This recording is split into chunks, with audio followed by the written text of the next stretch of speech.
ku ne xam ne ne yàlla daa bind te yemalewul am na ñu matal am ñu matlewul waaye ba mottali amee ba léegi kenn sonnatul buur kattan di produit 100% naturel sans effet secondaire ñu defare ko li nga xamante ni moo di petit cola bisaab ak jinjeer ñoo ngi jàppale leen ci seen wàllu kattan ak seen wàllu wërgu yaram bu nekk jarna fi nguur ak keng ba ci kikirikiij waaye bii mooy seen buur di buur kattan ballonnement moo ci mën constipation faiblesse sexuelle diabète sinusite éjaculation précoce di joxe appétit sexuel teg ci itam day raxas sa biir ba mu set wecc wooteel gaaw ci 77 413 59 24 77 413 59 24 xar yëpp xar lañ waaye laadum da ciy gën te bu ñu nee góor ngóoraa tax. amee internet ci Sunugal 24 salaamaaleykum mbégte la ñuy am di ànd ak yéen ci suñu ay programme di leen jaajëfal ci topp gi tànneef gi ak kóolute gi ci biir invité de la rédaction nag dañu baaxoo di invité ay borom bi xam-xam yoo xam ne dañuy waxtaan ak ñoom ci li nga xam ne moom moo di ay ponk yu ñu tënk moo xam ça dépend ci ki nga xam ne moom la ñu invité tey Kéba la ñu dalal Kéba Ndiaye de son vrai nom mu nekk candidat Pastef bu Pikine Nord ginnaaw bu bëggee jël li nga xam ne moom moo di maire bi ci bu xante bi nga xam ne jamono ji métti na lool ca Pikine Nord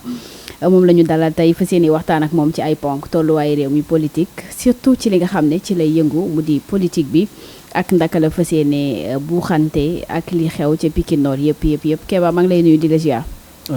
maa ngi lay fay ma sœur di la sant également di la gërëm ci invitation bi.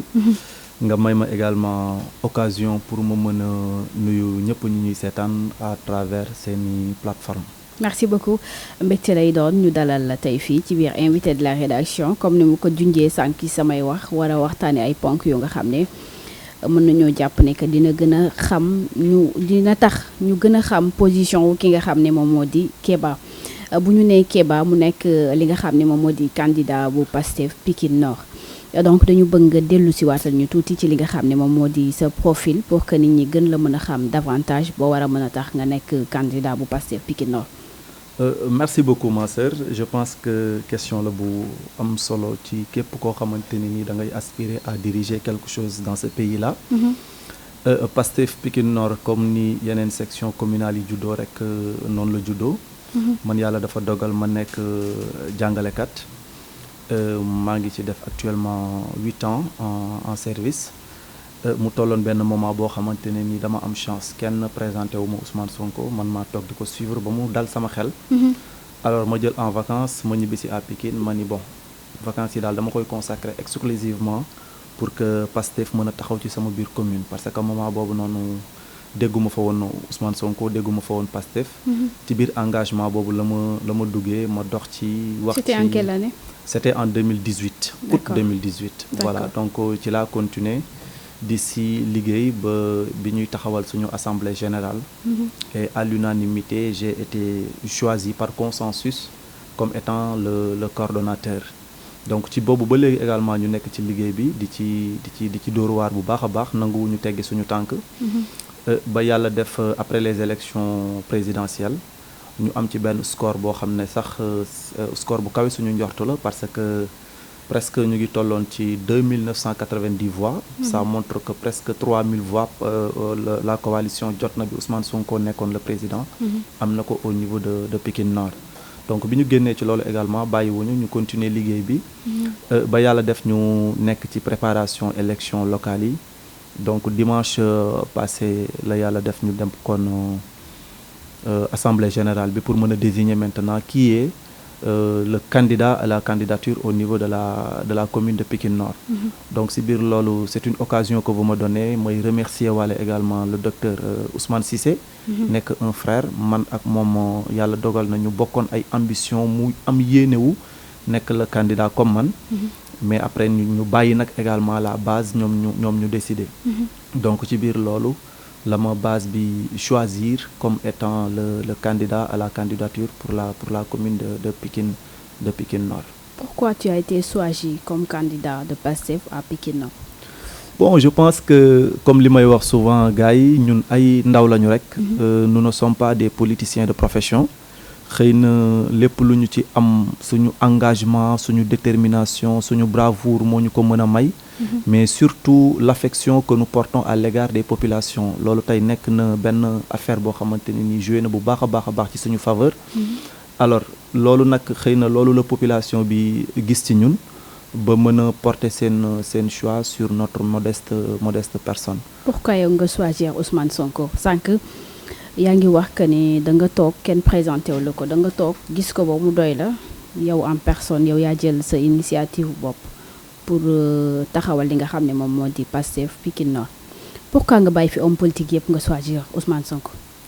En fait mën naa ne boobu gën nañu nekk aussi ay ndaw xëy na amuñu woon jot trop pour bàyyi xel politique wala les acteurs politiques parce que consacré woon nañu beaucoup plus ci suñu temps ci lu jëm ci wàllu njàng ak suñu formation loolu moo waraloon ba amuñu woon vraiment jotu xalaat ay def politique wala yooyu Ousmane Sonko nag xëy na dafa am lu mu yee ci ñun loo xam ne gisuñu ko woon ci yenn acteurs politiques yi parce que man franchement du ma la nëbb avec tout le respect que je vous dois avec tout le respect du moins que je dois aux acteurs politiques xëy na Ousmane Sonko moo ma inspiré ba tax ma am engagement pour mën a wàcc sur le terrain politique. D'accord ci ban côté. Bon ci côté yëpp parce que au début xamuñu ko woon bu baax a baax dañ ko doon déglu à travers les réseaux sociaux discours am nekk un discours fort un discours poignant nekk un discours également boo xam ne ça touche directement la couche juvénile ñun ñu gisoon ci suñu bopp gëm ni kii dafa mérité vraiment ñu teg suñu loxo ci moom pour mën ko jàppale parce que en réalité également moom li muy wax ñun bu ñu xoolee ba ci biir on sent nettement que li muy wax c'est beaucoup plus pour l'intérêt des jeunes comme que loolu la nag ñun ñu nekkoon ay ndaw gëm ne également war nañ ko mën a apporter dara fi ñu dëkk moo tax ñu engagé wu. Vous sentez nettement que li muy wax c'est pour l'intérêt des jeunes mais am na ñeneen ñu ko gisee ci beneen fànn que Ousmane Sonko c'est un manipulateur dafay manipuler sénégalais yi ci communication bi nga xam ne moom lay utiliser lu ci mel ni anti système bi parce que gis nañ ko récemment mu dem def benn coalition ak ñi nga xam ne ñu ngi ci système bi ku ci mel ni ñoom Barthélémy ñoom Khalifa Sall et autres donc loolu ñu mën a wax ci lool ci côté manipulateur bi ñuy jiñ Ousmane Sonko yow en tant que peut-être benn candidat bu nga xam ne tey jii teg nañ la Pikine nga représenter li nga xam ne moom moo di Pastef disons que yéen ñëpp on peut dire que da ngeen di communiquer donc xamante ngeen donc ci côté manipulateur boobu nga xam ne moom la ñuy wax Ousmane Sonko loo ñu ci mën a wax. waaw bon xam nga dañu nekk ci benn réew boo xamante ne ni nag nous sommes en démocratie te on ne peut pas avoir l'unanimité c'est très normal ñenn ñi nga xamante ne ni peut-être posture bi mu adopté moom communication bu franche bi muy def arrangé wu leen donc c'est très normal xëy na mënuñu ko tudd ci yenn lobby franc-maçonnique yi mënuñu ko tudd ci yenn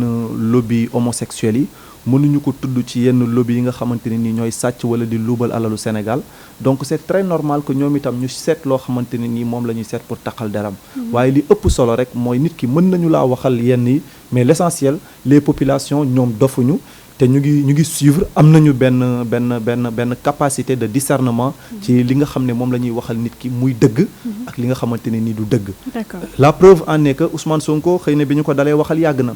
mais terewul à chaque fois rek bu demee ci élection ñu ngi sentir ne mu ngi am benn ascension bu fulgurante boo xamante ne ni ça montre que malgré tout ce que les gens peuvent dire sénégalais yi ñoom ñi nga xam ne ñoo moom dëgg te di ko déglu ñoom xam nañu ne Ousmane Sonko mu ngi ci yoon boo xamante ne nii wax dëgg yàlla gëm nañu ne bu ñu ko jàppalee ëllëg mën na soppi réew mi parce que bu ñu fàtte ne ñaari élection la jot a dem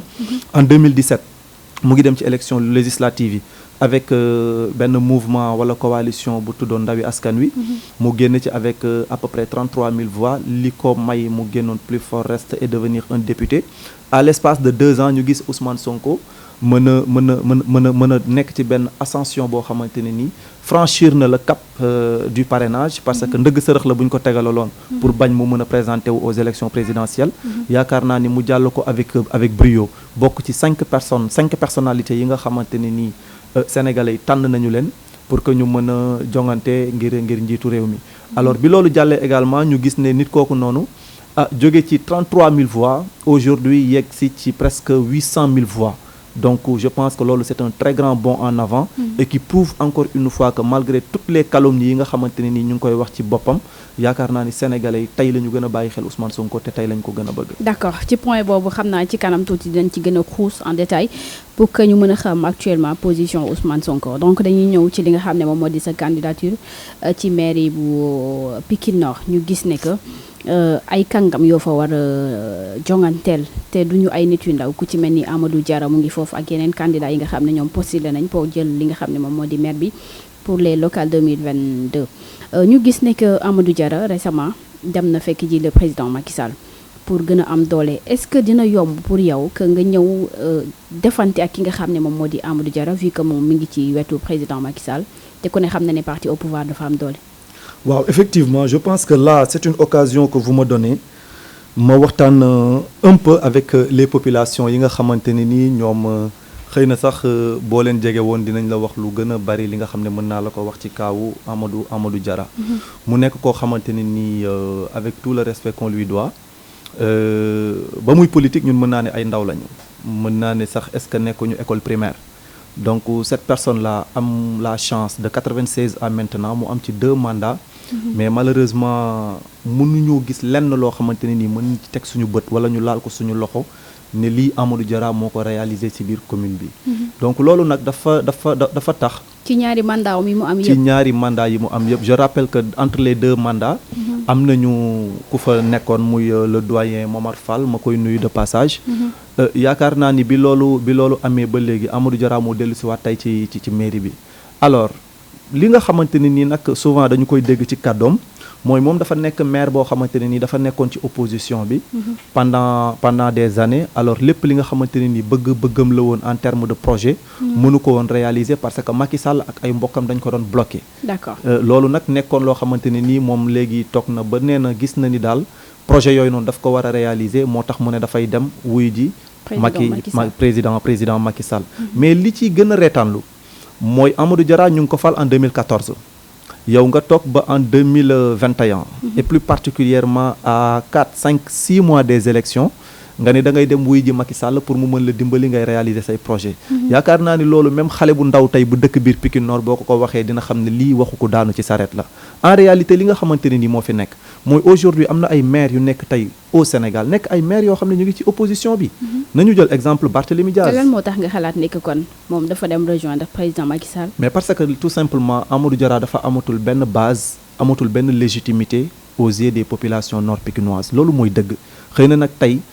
jàpp na ni comme ñu ngi waajal élection da doon nelaw ba bët set ñu yee ko ñu ne ko élection yi des na quelques weer mu tiit xam ne instant bi nii vraiment il est très menacé parce que gis na ay ndaw yoo xam ne yaakaarul woon ne dinañu am benn aura bi ci politique ndaw yooyu tey ñoo jóg jàkkaarloo ak moom wax ne ko ñun ñoo la joxoon mais franchement gis nañu ne doyatooñu alors li ñu yor nag loolu la ñu soxla pour doxalal ko dafa dem uti ji wàllu daal ci côté président mais effectivement mais li ci gën a doy waar mooy moom même fi mu dem wuti ji wàllu sax tey doomu aadama yi nga xam ne ñooy yeewoo Pikine Nord te bokk ci APR bu Macky Sall mais nit ñooñu sax bëgguñu Amadou Diarra parce que wax nañu carrément ne Amadou Diarra du leen jiite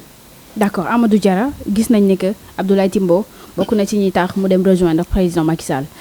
donc loolu est-ce que du tax Amadou Diarra base bi ngay wax perte na ko Pikine donc gars yi gën a ñëw wuy si waat ko parce que bu fekkee ne que Timbo mu ngi ci wetam président Macky Sall mu ngi ci wetam ñeneen ñi nga xam ne ñoom ñoo nekk parti au pouvoir yëpp ba élection ñëw dañ koy jàppale. mais man yaakaar naa ne est-ce que du Amadou Diarra sax la Pikinois yi gën a xam ko Abdoulaye Timbo madame li ma bëgg a wax foofu mooy Timbo je pense que yàgg nañu am ay maire de la ville mais impopularité bi Abdoulaye Timbo amul benn maire boo xam ne am na ko à Pikine. mais comment il a fait pour devenir maire donc. mais c'est très normal parce que c'est un proche parent du président Macky Sall. d'accord Abdoulaye Timbo amul benn base politique à Pikine Nord nekkul ci benn élection boo xam ne dañ ko ci fale donc il a été parachuté par le président indi ko imposé ñu ko ñun waa Pikine mais nekkul loo xam ne suñu bëgg-bëgg la parce que am Abdoulaye Timbo ñun xamuñu ko sax wax dëgg yàlla. d'accord jusqu'à présent kenn xamu ko Pikine. Abdoulaye Timbo ak Diarra tey jii ñoom ñaar kon donc ban différence la ñu am ci base politique bi. mais différence pratiquement amu ci. parce que ñoom ñaar ñëpp tey dañu nekk ay doomu aadama yi yoo xam dañu nekk en perte de vitesse. jox nañu leen occasion pour que ñu mën wane seen bopp ci biir Pikine mais malheureusement nit moom boo tëlee da ngay tëlee sur toute la ligne. même bu ñu la jëloon tey dénk la waxuma la commune mais dénk la quartier sax mënoo cee def loo xamante ni nii dina fees bëtu nit ñi tey nag peut-être posture bi ñu am mooy jege nañu le président Macky Sall mais li ñuy fàtte mooy le président Macky Sall moom ci boppam lépp lu mu mën a am en politique c'est parce que daf ko xeex daf ko liggéey ba mën ko am kon ñoom également malheureusement comme ñoom mënuñu loolu noonu moo tax mënuñu am benn crédibilité aux yeux des populations mais constat bi ñu def mooy que ni élection yi ñëwagul mais dañu gis que Pikine dafa commencé di yëngatu parce que xeex bi récemment am na fa ci mairie bi jàppal bàyyil plainte sax déggoon naa jip na ci donc est-ce que loolu rafet na en tant que ay kilifa yu nga xam ne tey ñi ngi xëccoo maire bi pour bëgg ko jël di xeex di yóbbonte police uniquement pour li nga xam ne moom moo di inscrire ci liste électorale yi. waaw c'est regrettable vraiment nekk na loo xamante ne ni yaakaar naa ni kenn mënu ko rafetlu.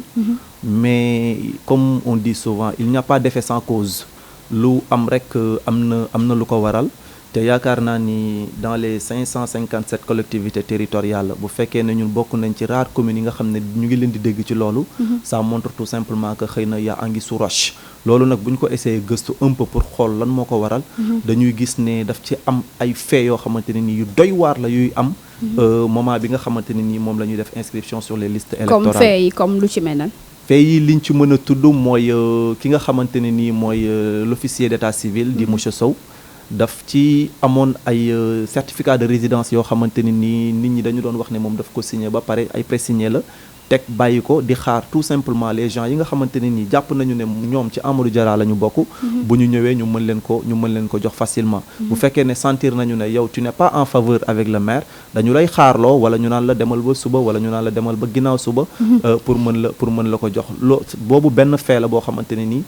ñu ngi koy évoquer l'autre affaire également. mooy doomu aadama yi dafa am benn heure boo xamante ne nii moom lañ leen joxoon. fourchette boobu noonu ci la ñu mënoon ñëw di def les inscriptions. alors gis nañu ne également jusque tard dans la nuit ay nit ñu ngi ñu doon xamal ne am na loo xamante ne nii mu ngi doon am ci biir mairie bi en faveur du maire. donc yooyu noonu dafay tax bu ko nit ñi yëgee surtout nekk dans l'opposition dafay nekk des choses qui peuvent frustrer. là c'est très normal. mais en tout état de cause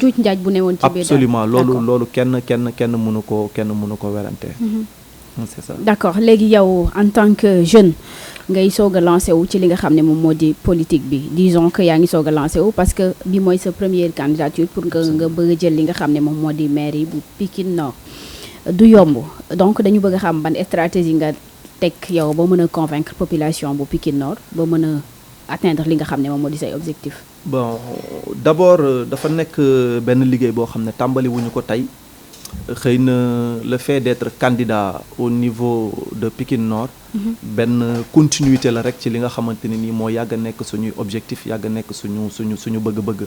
alors lu ñu yàgg a liggéey la nag sonn ci lool wax dëgg yàlla parce que comme ni ma la ko waxee. de 2017 à maintenant nekkul affaire boo xamante ne nii lu tuuti la. voilà Keba donc dañuy ñëw ci li nga xam ne moom moo di sa base politique parce que gis nañ li nga xam ne moom moo di ay kàngam yoo war a jonganteel ci li nga xam ne moom moo di élection locale 2021. ku ci mel ni Amadou Diarra ak ñeneen ñi nga xam ne voilà am nañ base bu dëgër pour ñëw jongante si ak yéen est-ce que dina yomb boobu noonu ban stratégie nga lal ba mën a convaincre li nga xam ne moom moo di population pikinoise bi boo mën a atteindre li nga xam ne moom moo di sa objectif. waaw madame vous savez politique moom comme on dit dara yomb si te aussi mënoo toog sa kër rek pour mën a am une base wala une légitimité en politique. donc dañuy continuer juste ci perspective yi ñu nekkoon boobu ba léegi mooy descendre au niveau des populations waxtaan ak ñoom jaay leen li nga xamante ne nii mooy suñu bëgg-bëgg ak suñu yéene ci biir commune bi. donc benn étape la ñu franchir muy le candidat à la candidature.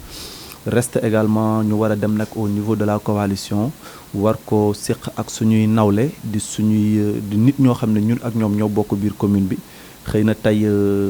ay objectif wala coalition moo ñu boole lii des nag xëy na mooy waxtaan ci suñu biir et essayer de voir également le meilleur profil qui répondra aux aspirations des populations nord-pikinoises bu ko defee ñu jiital ko mu nekk la tête de liste de la coalition yoonu yeewi askan bi. d'accord ci yeewi askan boobu la ñuy des parce que gis nañ ko ñu taxawal ko gis nañ aussi ñi nga xam ne bokkuñu ci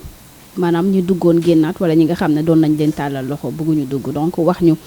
coalition yeewi askan bi comme niñ ko waxee ñu bari dañu jàpp ne que voilà couleur Pastef moo ci nekk mën nañ jàpp que ne Ousmane Sonko mooy leader bi moo ko jiitee mu xawoon commencé jur yenn polémique yi lan nga ñu mën a wax ci coalition Yewwi Askan Wi. waaw bon li ma ci mën a wax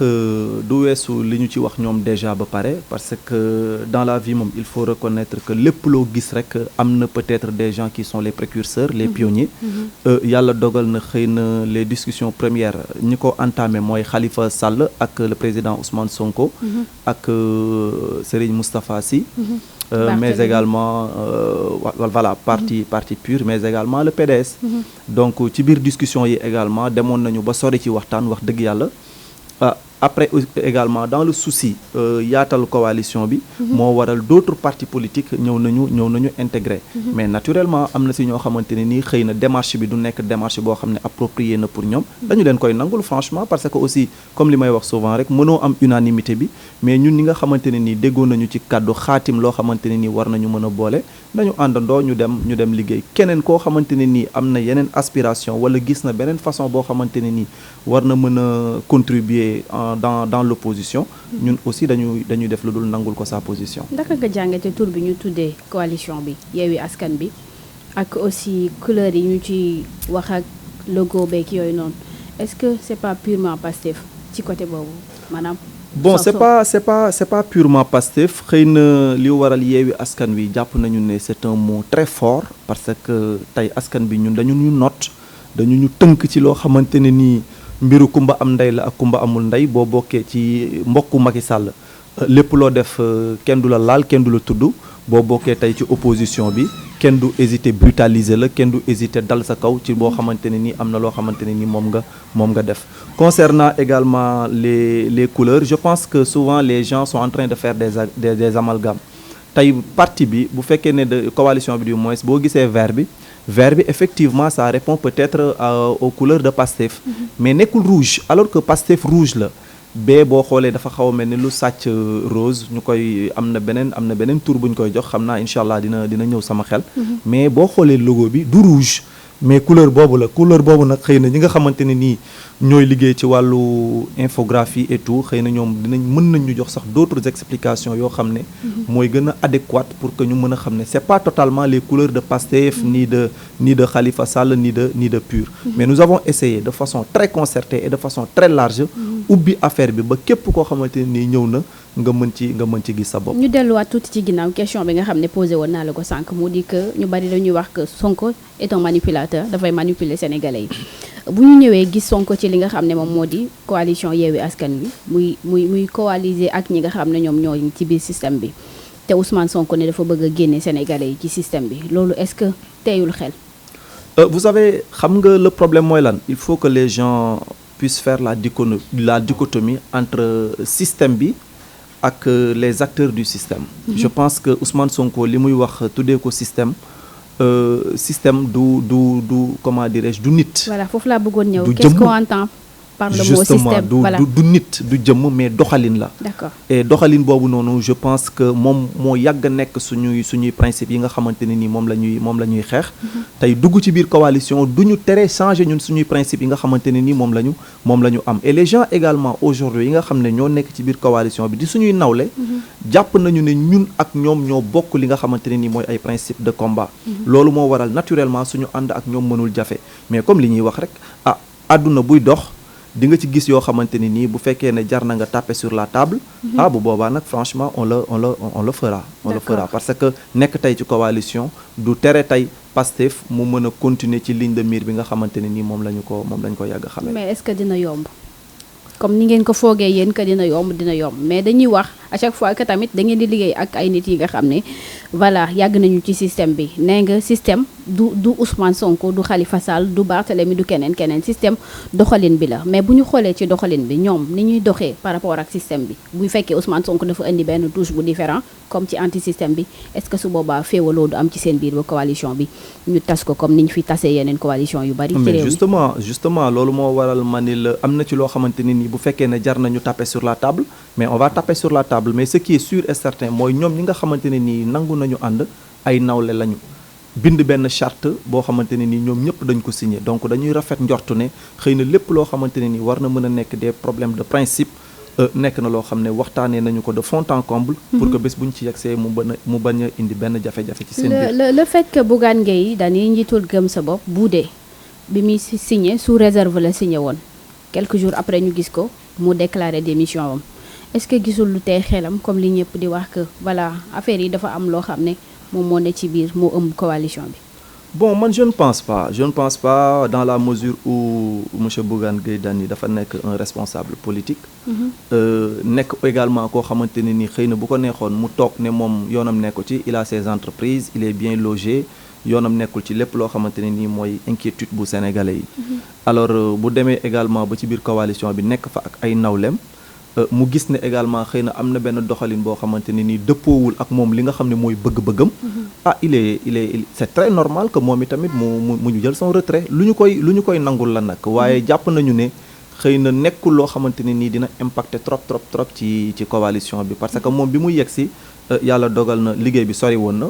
am na ci loo xamante ne nii tegoon nañu ko ba pare donc moom mu ñëw wala mu dem yëpp yaakaaruma ne mën na impacter gravement ci li nga xam ne mooy la marche de la coalition. Parlons tout à fait d'autre chose à ce qui concerne toujours la politique mais cette fois-ci ce leader mu di Ousmane Sonko gis nañ fi ay coow yoo xam ne 6 7 8 mois ci ginnaaw mu di le problème de Adji Sarr Ousmane Sonko gisoon nañ li mu jur Sénégal ay ëmët ay coow guddeeg bëccëg ay nit yu ci ñàkk seen bakkan maa ngi xëy di lire benn article bi wax que ne dossier bi dañ koy yëkkatiwaat yóbbu ko tribunal correctionnel ce qui veut dire que ni dañu foogoon ne que classé nañ ko sans suite mais alors que du loolu léegi dossier Adji Sarr ak Ousmane Sonko yéen ban position ngeen taxawee parce que à chaque fois dama leen di dégg seen biir yi wax nga ne bu ngeen sañoon que voilà ñu yóbbu yëf yi ci kanamu yoon ñu àtte ko une bonne fois pour toutes vu que seen leader mi ngi sous contrôle judiciaire donc cela mën na ko empêcher que mu mën a dox yenn activité mi surtout ci li nga xam ne moom moo di au niveau international. suñu position démb moo si suñu position tey li ñu gëm mooy c'est un dossier vide manipulation bi moo ci ëpp te yàlla dogal na sénégalais yi nga xamante ne nii ñoom ñoo ñu ëpp capacité de discernement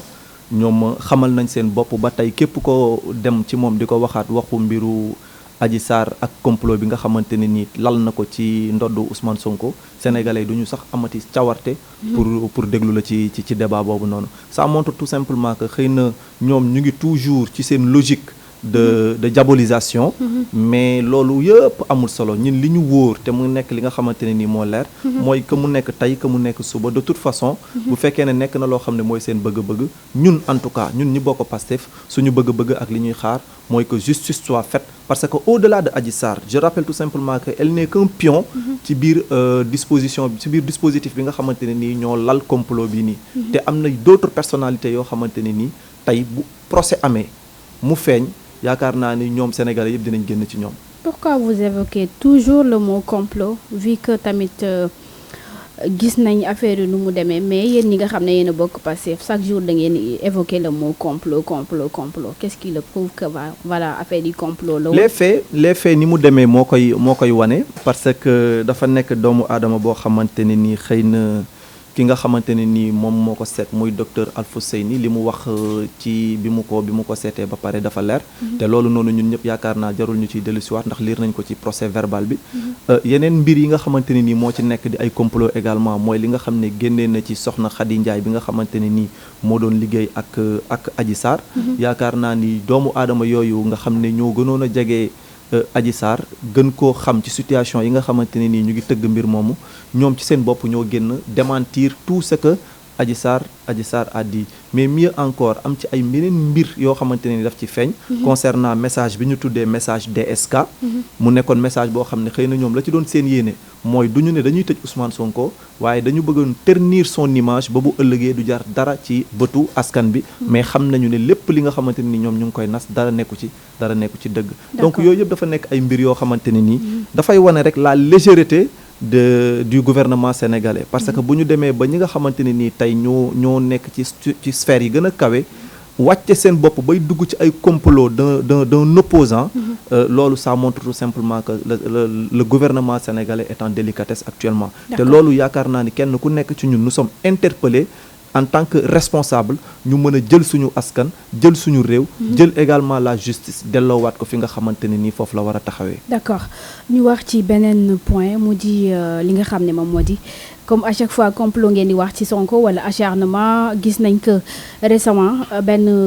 vidéo bu nga xam ne Tange Tandian le journaliste People def na ko jëmale ko ci Ousmane Sonko comme quoi que sa femme Anna dafa deuxième femme am dafa divorcé vu que problème yi amoon ci ginnaaw le cas de Sonko Adji Sarr problème mu nuisette boobu Ousmane Sonko dafa divorcé ak li nga xam ne moom moo di ñaareelam boobu donc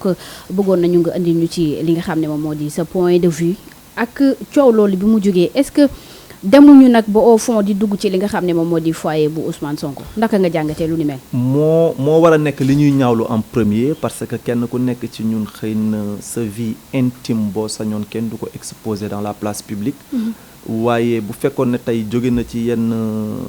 journalistes yi nga xam ne xëy na ils sont crédibles wala bu ñu waxee nit ñi bàyyi leen xel. xëy na dinañ gën a mën a accorder une importance. da nga bëgg a wax que Tange Tandian n'est pas crédible. non malheureusement peut-être du ma ci sori mais yaakaar naa ni il a un passé boo xamante mais il a insisté comme quoi que Sonko bu fekkee li muy wax amul na génn démentir. mais Sonko amul pour wax ak kooku yow tamit madame je pense que koo xamante ne ni say aspiration c'est de diriger tous les Sénégalais. non tu peux pas te prétendre benn nit boo xamante ne nii bu subaa ñu tudd la ci mbiru franc-maçonnerie bu ginnaaw subaa ñu tudd la ci mbiru góor jigéen nga wëlbatiku nga naan da ngay wax ak ñoom Ousmane Sonko franchement amul sax jotu di déglu ñooñu ba naan dafay wax ak ñoom mais nag comme on dit am na ci ñoo xamante ne nii xëy na ñoom jàpp nañu ne li nga xamante ne nii mooy li yàq der ñoom à chaque fois loolu seen domaine de compétence la dañu leen koy nangul mais franchement Ousmane Sonko kon donc da ngay démentir que ne li Tange wax amul. non seulement du ma ci perdre sama temps mais jàpp naa ne la personne bi ko wax ci boppam elle n'est pas crédible. D'accord. donc loolu franchement man jàpp ma ni sax détail la boo xamante ne nii war nañ ci mën a bàyyi xel. en tout cas li nga xamante ne nii mën nañu ko wax. mooy le foyer est sacré. la vie intime d'une personne elle est sacrée. donc lépp lu ci doomu aadama bi wax balaa nga koy wax na nekk loo xamante ne nii lu la wóor la. D'accord. Ousmane Sonko mu ngi ci jàmm avec toute sa famille. donc nañu ko ñaanal yàlla jàmm boobu noonu mu mën a continuer. donc sa gis-gis lan nga yaakaar ne que moom war a tax ñu créé waat fi information yi di wax que ni dafa divorcé ak soxnaam soosi di Anna mais li ci gën a doy waar dama xëy gis li nga xam ne moom moo di benn affiche bu ñu def mariage de Mame Gor Diazaka ak Anna l'ex-femme de Ousmane Sonko. ah bon vous osez dire ex-femme. si. Ah parce bon? que ci affiche bi loolu lañ def. Ah, d'accord. Mariage de Anna et de Mame Gor Diazaka ce qui veut dire que ni ñoom à chaque fois dañuy ñëw pour wax ñu ne voilà Anna divorcé na ak Ousmane Sonko. idda bi mat na donc c'est Mame Gor Diazaka bi nga xamante ne nii moom actuellement ràññee nañ ko trop moom la Anna bëgg a marié. ok donc di nga ma permettre tuuti nag ma xaw a am un peu de rectification bu may def. parce que yow taskatu xibaar nga. je pense que les rumeurs waru la mën a yóbbaale. dégg naa loolu du rôlu. non xam nga déjà te mu ne du teew ñuy nataal. li ma bëgg a wax rek foofu mooy xëy na les gens peuvent dire dafa mel ni validé wu ma affiche bi mais dama la laajte. parce que su ma déggee nga ni ex-femme de Ousmane Sonko. c'est parce que loolu lañ def ci affiche bi. justement mariage de Mame Gor Diazaka. et Anna l'ex-femme